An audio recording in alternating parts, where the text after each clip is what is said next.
Halo teman-teman semua, kenalin aku Damelia and welcome to my YouTube channel Cerdas Bersama Damelia. Fungsi dari protokol itu terdiri dari 9 macam. Kita akan membahas yang nomor 2 dulu ya, yaitu segmentasi atau fragmentasi. Dia adalah sebuah proses untuk mengubah informasi menjadi paket-paket data. Jadi kalau kita punya sebuah informasi yang berbentuk digital, otomatis dia akan dirubah menjadi paket-paket data. Dan kalau informasi kita berbentuk analog, dia juga akan diubah menjadi paket-paket data. Contoh yang analog itu seperti voice ya teman-teman. Proses mengubah informasi menjadi paket-paket data itu sendiri teman-teman terdiri dari dua bagian. Yang pertama adalah menggunakan teknologi SDH, Synchronous Digital Hierarchy, dan yang kedua menggunakan teknologi ATM atau Asynchronous Transfer Mode. SDH digunakan untuk mengirim informasi yang bersifat sinkronus, lalu yang ATM menggunakan asinkronus. Seperti yang kita tahu sebelumnya bahwa yang panjang adalah informasi kita atau disebut juga dengan payload.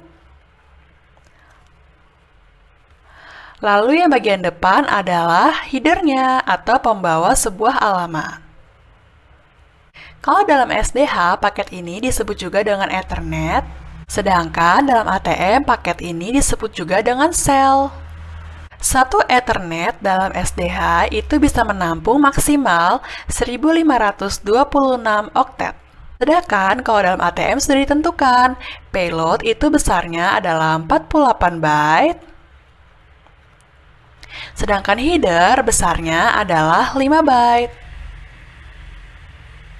Maka total seluruh sel ATM adalah 53 byte.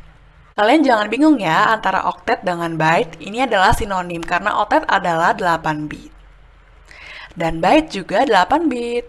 Teknologi SDH adalah teknologi yang dikumpulkan terlebih dahulu lalu baru dikirim. Maka dari itu kelemahannya adalah delay akan semakin tinggi dan buffer akan semakin besar.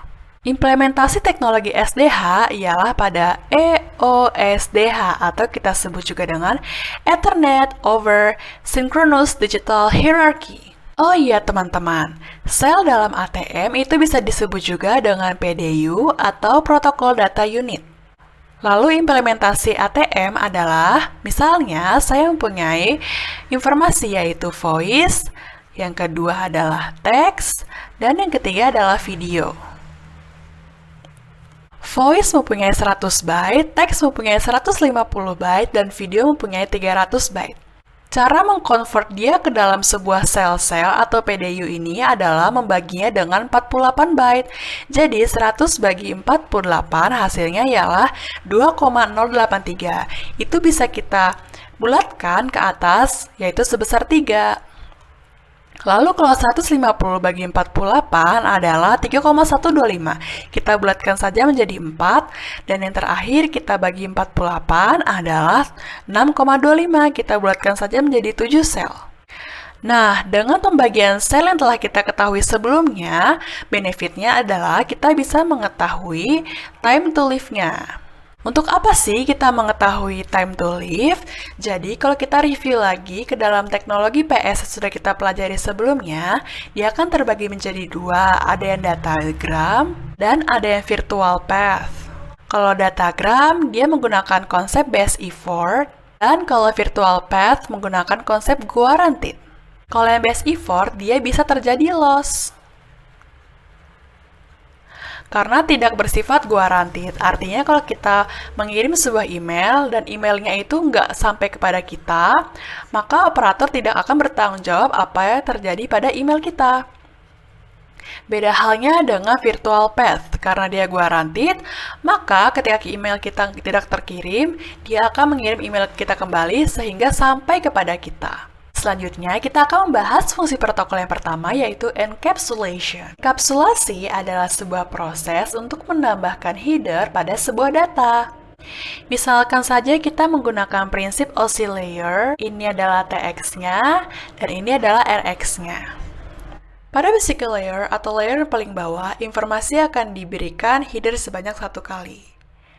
Dan kalau informasi ini kita ingin kirimkan menuju si RX, sama-sama ke physical layer-nya juga, maka informasi harus melalui application layer. Dia akan menuju ke atas, lalu dari application layer TX akan menuju application layer RX, dan dia akan turun lagi ke bawah menuju physical layer yang ada di RX ya. Jadi nggak bisa langsung ke physical, dia harus melewati ruler seperti itu. Dan informasi ini seiring bertambahnya layer, dia juga bertambah header-nya, seperti itu. Dan kalau misalnya nambah lagi ke network, header-nya juga akan bertambah lagi. Dan itu akan terjadi sampai ke application layer.